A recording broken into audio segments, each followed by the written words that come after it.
All right, people keep coming to me every week and asking me the same thing. Is the housing market going to crash? So they hear all this gloom and doom that's been happening, but let me actually give you the data on what's actually the reality of the market today. And the reality is it tells a completely different story of why the market's not going to crash. And I'm going to give you the reasons why it's not. Number one is foreclosures are still at pre-pandemic lows. So back in 2008, foreclosures were everywhere because banks basically put out all these risky loans and all of them basically defaulted because they shouldn't be given the loans. Well, right now, it's a completely different story. Foreclosures are still 28% lower than they were in 2019.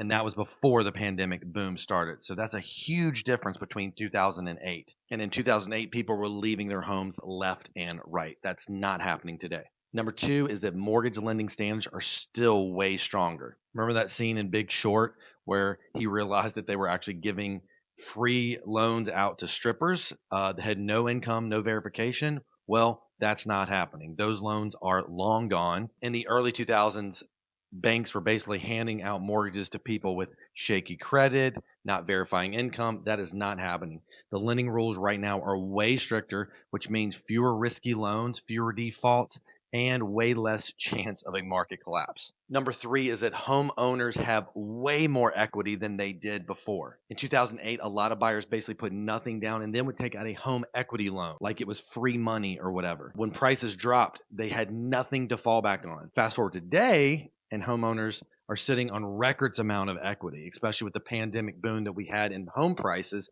Equity is everywhere. Even if prices adjust, the vast majority of people would have enough equity to avoid a foreclosure. So, what does this actually mean? Even though the market might shift, which we have seen a little bit of that now, it's not going to be a full on crash like it was in 2008.